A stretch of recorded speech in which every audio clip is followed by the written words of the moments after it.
കവടിയാർ കൊട്ടാരത്തിലെ ആഭരണ കവർച്ചയിൽ അന്വേഷണം കേരളത്തിന് പുറത്തേക്കും. ആഭരണങ്ങൾ കേരളത്തിന് പുറത്തേക്ക് കടത്തിയേക്കാമെന്നാണ് സംശയം. പൗരാണിക ആഭരണങ്ങൾ വിൽക്കുന്നവരെയും വാങ്ങുന്നവരെയും കേന്ദ്രീകരിച്ച് അന്വേഷണത്തിലേക്ക് നീങ്ങുകയാണ് പോലീസ്. ചെന്നൈ, ബംഗളൂരു നഗരങ്ങൾ കേന്ദ്രീകരിച്ച് അന്വേഷണം വ്യാപിപ്പിക്കാനാണ് തീരുമാനം. ഇത്തരത്തിലുള്ള ഇടപാടുകാർ സമീപകാലത്ത് കേരളത്തിൽ വന്നോ എന്നതിനും സമാന മോഷണങ്ങളുടെ വിവരങ്ങളും തേടാനാണ് നീക്കം. കവടിയാർ കൊട്ടാരത്തിൽ നിന്ന് ആഭരണങ്ങൾ നഷ്ടമായെന്ന് കരുതുന്ന ഒക്ടോബർ, നവംബർ മാസങ്ങളിലെ ഫോൺ കോൾ വിവരങ്ങൾ കേസിൽ നിർണായകമാവും. അതേസമയം കൊട്ടാരത്തിലെത്താറുള്ള സ്ഥിരം യൂട്യൂബർമാരും സന്ദർശകരും പോലീസിന്റെ നിരീക്ഷണത്തിലാണ്. 2 കോടിയോളം വിലമതിക്കുന്ന സ്വർണ്ണാഭരണങ്ങൾ നഷ്ടമായ കേസ് നിലവിൽ ക്രൈംബ്രാഞ്ചാണ് അന്വേഷിക്കുന്നത്. പൗരാണിക മൂല്യമുള്ള കോടിക്കണക്കിന് രൂപ വിലമതിക്കുന്ന വസ്തുക്കളാണ് നഷ്ടമായത് എന്നതിനാൽ അന്വേഷണം ക്രൈംബ്രാഞ്ചിന് കൈമാറുകയായിരുന്നു. പേരൂർക്കട പോലീസാണ് കേസ് ആദ്യഘട്ടത്തിൽ അന്വേഷിച്ചത്. കൊട്ടാരം ജീവനക്കാരുടെയും കുടുംബാംഗങ്ങളുടെയും മൊഴി അന്വേഷണ സംഘം രേഖപ്പെടുത്തിയിരുന്നു.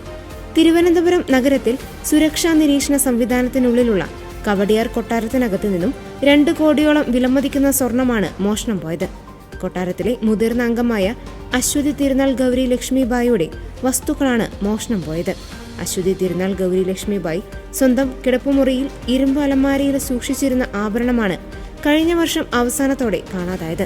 2025 നവംബറിൽ ബാംഗ്ലൂരുവിൽ പോകുന്നതിന് മുമ്പായി അലമാര തുറന്നപ്പോഴാണ് ആഭരണം നഷ്ടമായതായി ശ്രദ്ധയിൽപ്പെടുന്നത്.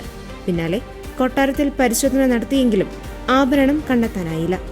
പിന്നാലെ ആഭരണങ്ങൾ നഷ്ടപ്പെട്ടതറിഞ്ഞപ്പോൾ ഉന്നത ഉദ്യോഗസ്ഥരോട് വാക്കാൽ പരാതിപ്പെടുകയായിരുന്നു. ഇതോടെ 4 മാസം പോലീസ് അന്വേഷിച്ചു. കിട്ടാതെ വന്നതോടെയാണ് പരാതി നൽകുകയും പേരൂർക്കട പോലീസ് കേസ് രജിസ്റ്റർ ചെയ്ത് അന്വേഷണം ആരംഭിക്കുകയുമായിരുന്നു.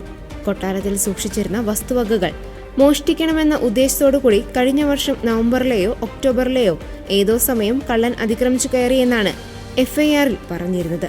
1/2 പവൻ വരുന്ന ഓറഞ്ച് നിറത്തിലുള്ള പവിഴവും സ്വർണ്ണമുത്തും ഇടകലർന്ന സ്വർണ്ണ ചെയിൻ, 3 പവന്റെ പിച്ചിപ്പൂമുട്ട് ഡിസൈനിലുള്ള പാദസരം, ഏകദേശം 2 പവൻ വരുന്ന കറുത്ത മുത്തും സ്വർണ്ണമുത്തും ഇടകലർന്ന പാദസരം, 4 പവൻ വരുന്ന വീതിയുള്ള ഇല ഡിസൈനിലുള്ള 2 വളകൾ, 3 പവൻ കണക്കാക്കുന്ന വീതി കുറഞ്ഞ 2 സ്വർണ്ണ പിരിവള, ചുവപ്പ് കല്ല് പതിപ്പിച്ച വലിയ 2 കമ്മലുകളും തൂക്കും, 2.5 പവന്റെ സ്വർണത്തിൽ പച്ച ഇനാമൽ 2 ഇലയും നടുക്ക് വെള്ള ഇനാമൽ ശംഖും പതിപ്പിച്ച സ്വർണ്ണ പതക്കവും സ്വർണ്ണ ചെയിനും നഷ്ടമായവയിലുണ്ട്. 5 പവന്റെ സ്വർണ്ണ കുഴിമിന്നമാല, ഏകദേശം 8 ലക്ഷം രൂപ വിലമതിക്കുന്ന പച്ചക്കല്ല് പതിച്ച നാഗപ്പട കമ്മലും മാലയും പതക്കവും, 2 പവൻ വരുന്ന സ്വർണ്ണക്കമ്മലും ഇല ഡിസൈനോട് കൂടിയ മാട്ടിയും, 6 പവന്റെ റൂബി കല്ലുകളും ഡയമണ്ടുകളും പതിപ്പിച്ച വീതിയുള്ള 2 ഒഴുക്കൻ വള, 1 പവന്റെ വളരെ നേർത്ത ചെയിൻ, പത്മനാഭസ്വാമിയുടെ ചിത്രം ആലേഖനം ചെയ്ത സ്വർണ്ണപതക്കവും ചെയിനും, 1 പവൻ വീതം തൂക്കം വരുന്ന 5 കുതിരപ്പവൻ നാണയങ്ങൾ എന്നിങ്ങനെ 2 കോടിയോളം വില വരുന്ന മുതലുകളാണ് മോഷണം പോയത്. വിദേശത്ത് നിന്ന് കൊണ്ടുവന്ന ആഭരണങ്ങളടക്കമാണ് മോഷണം പോയവയിലുള്ളത്.